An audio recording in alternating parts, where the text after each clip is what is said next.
السلام علیکم ناظرین، میں ہوں اسد علی طور اپنے پروگرام اسد طور انسینسرڈ کے ساتھ۔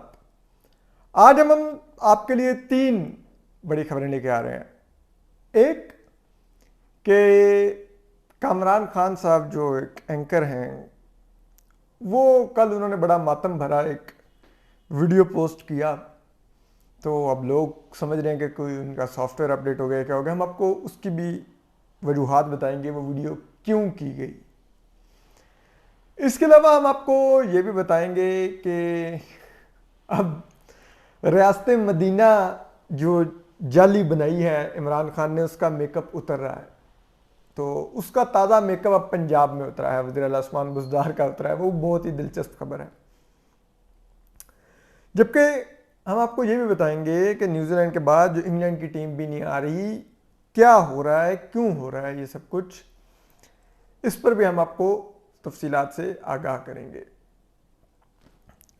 تو اب دیکھیے، چلیں ادھر سے آغاز لیتے ہیں۔ یہ جو 5i جو 5 ممالک کا، مغربی ممالک کا انٹیلیجنس اتحاد ہے، جو ایک دوسرے سے انٹیلیجنس شیئرنگ کرتا ہے، یہ ایسی اطلاعات دے رہا ہے کہ پاکستان میں آنے والے دنوں میں دہشت گردی بڑھ سکتی ہے۔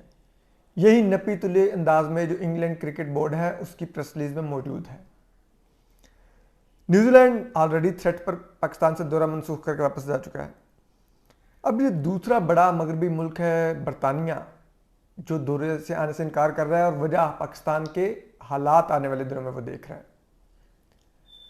اس کے اثرات پاکستان میں سرمایہ کرنے والی بزنس کمیونٹی پہ بھی پڑیں گے، بین الاقوامی سرمایہ کاروں پر بھی پڑیں گے، کہ پاکستان کے حالات خراب ہونے جا رہے ہیں۔ اور کیوں خراب ہونے جا رہے ہیں، ہم کر لیں طالبان کی وکالت۔ کیوں ہو طالبان آگے بڑے، امن آ گیا، ہمارے T V channel, news channels پر جس طرح سے سر پر بندوق رکھ کے افغانستان سے رپورٹنگ کروائی گئی ہے، وہ بھی ایک پوری کہانی ہے۔ کہ یہاں تک کہ یہ خبریں بھی لگی کہ عورت کابل میں بسکٹ کھا رہی ہے، تو اس کا مطلب ہے حالات نارمل ہو گئے ہیں۔ ٹھیک ہے۔ اور افغان طالبان کا جسر یہ ہے کہ وہ ٹی ٹی پی کو نہیں روک رہے، وہ پاکستان میں دہشت گردی بڑھ رہی ہے، وہ ٹی ٹی پی کی بھی سرپرستی کر رہے ہیں، اسکولوں میں انہوں نے بچیوں کی تعلیم پر پابندی لگا دی ہے۔ حالات یہ ہیں کہ پاکستان نے امداد کے طور پہ جو خوراک کے ٹرک بھیجے، انہوں نے اس سے جھنڈے اتار کے زمین پر پھینکے۔ پاکستان کے خوراک لے لی، جھنڈے پھینک دیے۔ یہ ہماری عزت ہے افغانستان میں، طالبان کی نظر میں بھی۔ اب وہ ذبیح اللہ مجاہد کہہ رہے ہیں کہ جی ہم نے پکڑ لیے ہیں جنہوں نے جھنڈے پھینکے تھے، ہم نہیں چھوڑیں گے۔ عزت یہ ہے۔ اور یہ پالیسی بنانے والے، اب بتائیے، اب جب بین الاقوامی ٹیمیں نہیں آ رہی، اب رمیز راجہ صاحب نے بیان جاری کر دیا کہ جناب یہ جو ایک بلاک ہے مغربی ممالک کی ٹیموں کا، یہ پاکستان کے خلاف کام کر رہی ہے۔ یار ابھی چیئرمین پی سی بی ہیں، کچھ سفارتی زبان ہوتی ہے۔ آپ ابھی تک سمجھ رہے ہیں کہ آپ جیو نیوز پر بیپر دے رہے ہیں، آپ کمنٹیٹر ہیں، اور آپ نے وہ اپنے جذبات بیان کرنے لگ جانے ہیں، اور پاکستانی قوم کو آپ نے ذرا ان کی ایگو کا مساج کرنا ہے کہ میں ذرا فائری بیپر دے دوں ایک ٹی وی چینل کے اوپر۔ بھائی اب آپ چیئرمین پی سی بی ہیں، آپ نے بین الاقوامی دنیا میں پاکستان کو ریپرزینٹ کرنا ہے، پاکستان میں کرکٹ کی بحالی کا کردار ادا کرنا ہے، جو آپ کے آنے سے پہلے بحال ہو چکی تھی۔ یہ آپ کے آنے کے بعد یہ ماشاءاللہ آپ کے اتنے قدم مبارک ثابت ہوئے ہیں کرکٹ بورڈ کے لیے۔ تو اب بات یہ ہے کہ اسی سے جڑی ہوئی کہ اب آپ اگر دیکھیں، کل کامران خان صاحب نے بڑا ماتم کیا۔ انہوں نے کہا کہ جی دیکھیں، چین کے صدر نے پاکستان سے آخری دفعہ بات 2020 میں کی تھی۔ امریکہ کا صدر تو فون ہی نہیں کرتا، عمران خان کو منہ ہی نہیں لگاتا۔ ڈالر 170 پہ پہنچ گیا ہے، پاکستان میں وہ ٹریڈ ڈیفیسٹ بڑھ رہا ہے، کرنٹ اکاؤنٹ خسارہ بڑھ رہا ہے، اور پاکستان کو چین جو سا ہے وہ رعایت دینے کو، چین جو ہے وہ رعایت دینے کو تیار نہیں ہے۔ جو ہم نے پاور پلانٹس لگائے تھے چین نے یہاں پر، ہمیں وہ بجلی اتنی چاہیے نہیں، ضرورت سے زیادہ کیپیسٹی کے پاور پلانٹس لگے ہوئے ہیں، اور اس کی ہمیں ادائیگی کرنی پڑ رہی ہے، جو بجلی ہم استعمال بھی نہیں کر رہے، اور فلان اور یہ پورا ایک ماتم کیا کہ چین ریلیکسیشنز نہیں دے رہا، چین ناراض ہے، امریکہ ہم پہ غصے میں ہے۔ بات یہ ہے کامران خان صاحب، یہ باتیں ابھی اگر آپ پچھلے ایک ہفتے میں چلے جائیں، میں پہلے ویڈیوز میں کر چکا ہوں، تو ایک ہفتہ کیوں لگا کامران خان صاحب کو جاگنے میں؟ وہ تو کہتے ہیں میں 90 کی دہائی سے صحافت میں ہوں، 23,000 کے پتہ نہیں 25,000 تحقیقاتی سٹوریز ہیں میری، یہ وہ، پھر ان کو یہ کیوں نہیں پتہ چلا؟ ان کو ہفتہ بعد کیوں جاگ آئی؟ تو ہم آپ کو اس کی وجہ بتاتے ہیں. ہم نے کافی پہلے بھی ایک ویڈیو کی تھی, تب آپ کو بتایا تھا کہ جب بھی پاکستان کی سٹاک مارکیٹ کریش کرے گی کامران خان صاحب روئیں گے اسکرین پر, اور وہی ہوا. تب بھی یہی تھا. اب کل پھر اب دیکھیے سٹاک مارکیٹ اب کریش کر رہی ہے, کل 519 پوائنٹ مزید گر گئی سٹاک مارکیٹ. کامران خان صاحب کی بہت بڑے پیمانے پہ ذرائع یہ بتاتے ہیں سرمایہ کاری ہے سٹاک مارکیٹ میں, اور ذرائع یہ بتاتے ہیں کہ اس سرمایہ کاری کی بنیاد پہ کوئی ٹیکس چوری کے معاملات بھی ہیں جو گورنمنٹ کے پاس ایف بی آر نے فائلیں دی ہوئی ہیں آئی بی کو, اور پھر وہ کچھ اداروں اور تک بھی گئی ہوئی ہیں, اسٹیبلشمنٹ تک بھی. تو انہوں نے پھر کامران خان صاحب کی اس کے بعد کی بولتی بند کروا دی ہے, اور اب وہ کہتے ہیں تو کامران خان صاحب وہ پپے ٹک ٹک ٹک بولنے لگ جاتے ہیں.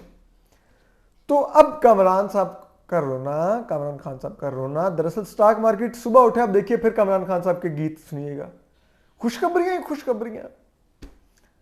جنرل قمر جاوید باجوہ اور عمران خان کی جوڑی ملک کو لے کے آگے بڑھ رہی ہے, یہی پاکستان کو آگے لے کے جائے گی, یہی فلان, یہ مثالی تعلقات اسٹیبلشمنٹ اور حکومت کے, یہ سیم پہ, یہ فلانا, یہ کریں گے وہ. آپ کل سٹاک مارکیٹ 1000 پوائنٹس اٹھوا دیجیے, آپ پھر کامران خان صاحب کے ٹویٹس پڑھیے گا. تو کامران خان صاحب کے رونے کا مطلب یہ نہیں ہے کہ ان کا سافٹ ویئر اپڈیٹ ہو گیا ہے یا نکے پر سے اس کے ابا نے ہاتھ اٹھا دیا. وہ سب کچھ ویسے کا ویسے ہی ہے, یہ مفادات جڑے ہوئے ہیں. تو اب ہم آ جاتے ہیں آخر میں ریاست مدینہ کے میک اپ پر. جو جعلی ریاست مدینہ عمران خان نے شداد کی جنت کی طرح بنائی تھی, اب اس کا میک اپ اتر رہا ہے. پہلے تو وزیر عمران خان موصوف نے خود جو غیر ملکیوں سے تحائف لیے ان کا جواب دینے سے اور ان کا حساب دینے سے انکار کیا, قوم کو بتانے سے انکار کیا, اور کہا کہ قومی وقار مجروح ہوگا اگر ان کی تفصیلات دی گئیں جو تحائف ملے ہیں.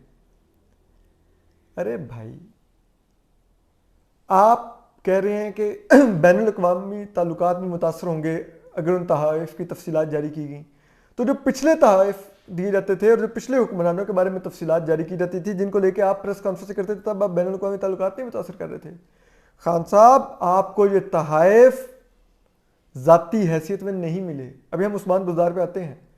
خان صاحب, آپ کو یہ تحائف ذاتی حیثیت میں نہیں ملے, یہ پاکستانی عوام کے نمائندہ کی حیثیت سے آپ کو یہ تحائف آپ پہ نچھاور کیے گئے ہیں. تو پاکستانی عوام کو یہ حق حاصل ہے کہ وہ جانے کہ کتنے کے کیا کیا تحائف ملے جو آپ اپنی جیب میں ڈال کر, آپ کے خاندان کی خواتین جیب میں ڈال کر لے گئی ہیں. یہ پاکستانی عوام کا حق ہے, آپ کو جواب دینا ہوگا. اب آپ دیکھیے نہلے پہ دہلا آیا ہے. اب لاہور میں ایک وکیل نے وہ RIT right to information act کے تحت درخواست آج سے 9 ماہ قبل داخل کی تھی کہ عثمان بزدار صاحب کے زیر استعمال کتنی گاڑیاں ہیں. اب 9 ماہ بعد ان کو جواب دیا گیا ہے کہ یہ ان کی پرائیویسی, ان کی نجی زندگی میں مداخلت ہوگی اگر ان کا یہ بتایا جائے کہ وہ کتنی گاڑیاں استعمال کر رہے ہیں, اور یہ ہم آپ کو نہیں بتا سکتے. یہ وزیر اعظم عمران خان نے ایک ورڈ دیا تھا, ایک جملہ دیا تھا, ایک اصطلاح دی تھی حکمرانوں سے سوال کرنے کے لیے کہ تمہارے باپ کا پیسہ ہے کہ تم, یا تمہارے باپ کی یہ جاگیر ہے کہ تم یوں چلو. تو بھائی وزیر اعظم عمران خان کی زبان میں کہ کیا یہ, میں نہیں کہنا چاہتا کہ عثمان بزدار صاحب کے باپ کی گاڑیاں ہیں, لیکن کیا عثمان بزدار صاحب کی ذاتی گاڑیاں ہیں جو وہ استعمال کر رہے ہیں کہ ان کی تفصیلات نہیں دی جا سکتی, ان کی نجی زندگی میں داخلت ہے. سرکاری گاڑیاں ہیں, عوام کے ٹیکس سے خریدی گئی ہیں, ان میں جو پیٹرول ڈلتا ہے عوام کے ٹیکس سے ڈلتا ہے. کیوں نہیں عثمان بزدار صاحب جواب دے سکتے؟ ٹھیک, مطلب یہ خربوزے کو دیکھ کے اسلام آباد والے عمران کے عین سے پنجاب والے عین عثمان نے یہ رنگ پکڑا ہے کہ میں جواب نہیں دوں گا. کیوں نہیں جواب دیں گے بھائی؟ آپ بتائیے نا, کیوں نہیں جواب دیں گے؟ ہم بتاتے ہیں. کیونکہ جتنے کے توشہ خانے سے تحفے سابق وزیر اعظم نواز شریف, سابق وزیر اعظم یوسف رضا گیلانی, سابق وزیر اعظم راجہ پرویز اشرف اور سابق صدر آصف زرداری نے خریدے تھے, اس سے زیادہ کا مال عمران خان اور ان کی خاندان کی خواتین لیوڑیاں ذرائع یہ کہتے ہیں, الزام لگاتے ہیں. پھر جو یہ کہتے تھے اس کے پاس نواز شریف کے پاس شہباز شریف کے پاس اتنا سیکورٹی پروٹوکول ہے, اتنی گاڑیاں ہوتی ہیں ساتھ, اتنی پولیس تعینات کی ہوئی ہے, یہ تو بادشاہوں کی طرح پھرتے ہیں, یہ مغل اعظم ہیں. اس سے زیادہ پروٹوکول عثمان بزدار انجوائے کر رہے ہیں. تب وہ آئیں گی, وہ کہیں گے بھائی آپ تو کہتے تھے وزیر اعظم یونیورسٹی بنائیں گے, گورنر ہاؤس کی دیواریں گرا دیں گے, میوزیم بنا دیں گے, یہ کیا پروٹوکول آپ بھی عیاشی کر رہے ہیں ہمارے پیسوں پر. تو وہ یہ اب بتانا نہیں چاہتے کیونکہ الیکشن سر پہ آئے ہوئے ہیں. اور اب جو ریاست مدینہ کا جعلی انہوں نے منجن بیچا وہ بے نقاب ہو رہا ہے. عوام کو جو ٹیسٹ آیا اس کا پچھلے 3 سال میں وہ چیخیں نکل گئی ہیں. تو ناقابل اشاعت زبان استعمال کر رہی ہے عوام عمران خان, عثمان بزدار, ان کی پوری حکومت کے بارے میں, پی ٹی آئی کی تمام وزراء کے بارے میں, پوری کی پوری کابینہ کے بارے میں. اور اب آپ دیکھیے کہ اسی وجہ سے پی ٹی آئی کے جو پرندے ہیں وہ اڑنے کی تیاری کر رہے ہیں. 20 ایم این ایز نے رابطہ کیا ہے پی ایم ایل این سے اور ملاقات کے لیے وقت مانگا ہے پی ٹی آئی کے. تو جہانگیر ترین آگے 20-25 لوگ لے کے بیٹھے ہوئے ہیں, علیم خان بھی استعفیٰ دے چکے ہیں, اور لوگ بھی جانے کو تیاری کر رہے ہیں. تو تمام لوگ اب ڈوبتی کشتی سے چھلانگے مار رہے ہیں. جلدی عمران خان جو 2002 میں تھے, 1 سیٹ کے ایم این اے, 1 ہی سیٹ کی پارٹی, اس جگہ پر اپنی اوقات پر واپس آ جائیں گے. تو ہم آپ کو اپڈیٹ کرتے رہیں گے. اپنا خیال رکھیے, سلامت رہیے, اللہ حافظ.